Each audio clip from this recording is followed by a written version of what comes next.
द्वादश अध्याय प्रश्नोत्तर। प्रश्न 14। आनंद मार्ग के सन्यासी और सन्यासिनी होटल में भोजन क्यों नहीं करते हैं? उत्तर। आनंद मार्ग के सन्यासी, सन्यासिनी और साधकगण होटल या दुकान में भोजन कई कारणों से ग्रहण नहीं करते हैं। वे कारण निम्नवत है। 1. भोजन विज्ञान के विषय में सूक्ष्म अध्ययन करने के पश्चात इस निष्कर्ष पर पहुंचता हूँ कि भोजन का प्रभाव हमारी शारीरिक मानसिक प्रगति के साथ जुड़ा है। इसलिए भोजन के चुनाव में अत्यंत सावधानी बरतना चाहिए।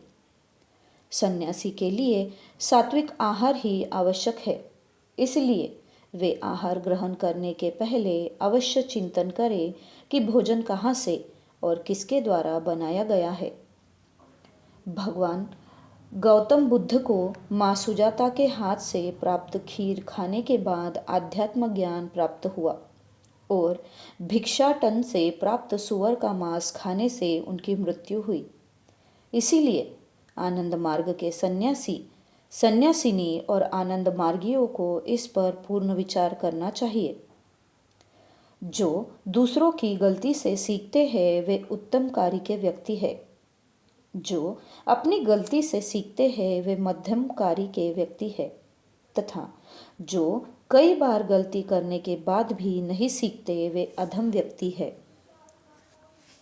2. आनंद मार्ग के कार्यकर्ताओं का धन समाज की संपत्ति है, इसीलिए इसके उपयोग में अपरिग्रही होना चाहिए।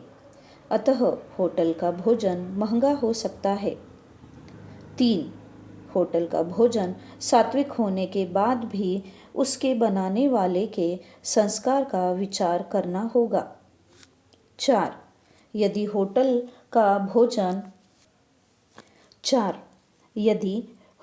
भोजन खाना ही पड़े तो उसे खरीदकर और किसी अन्य स्थान पर जैसे अपने आश्रम में या तो किसी वृक्ष के नीचे बैठकर भोजन ग्रहण करें। 5. होटल में बैठकर भोजन करने से लोभ वृत्ति को बढ़ावा मिलता है। वे 4 आइटम से अधिक खा लेते हैं। इससे 16 सूत्र के भोजन वाले नियम का उल्लंघन होता है, अतः इससे बचना चाहिए। 6. एक आध्यात्मिक संगठन के कार्यकर्ता समाज के शिक्षक होते हैं, इसीलिए व्यवहारिक शिक्षा देने के लिए त्याग बहुत ही आवश्यक है। प्रश्न 15। क्या संन्यास जीवन जीने की कोई कला है? उत्तर। हाँ, अवश्य। प्रश्न 16। संन्यास जीवन का सर्वश्रेष्ठ कार्य क्या है? उत्तर। संन्यास जीवन के लिए सर्वश्रेष्ठ कार्य 3 है, बाकी सभी कर्म उत्तम है। 1. अपने को आध्यात्म जीवन की सर्वोच्च स्थिति तक पहुंचाना, आत्ममोक्षार्थम। 2.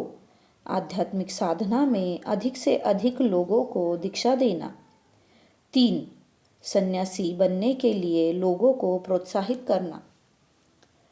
प्रश्न 17। सन्यास जीवन का लक्ष्य क्या है? उत्तर।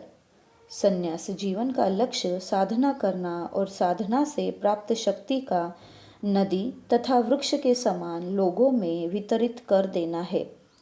जिस प्रकार नदी अपने जल को नहीं पीती है तथा वृक्ष अपने फल को स्वयं नहीं खाता है, उसी प्रकार सन्यासी को अपनी साधना द्वारा प्राप्त शक्ति का प्रयोग जन कल्याण के लिए करना होगा। बाबा।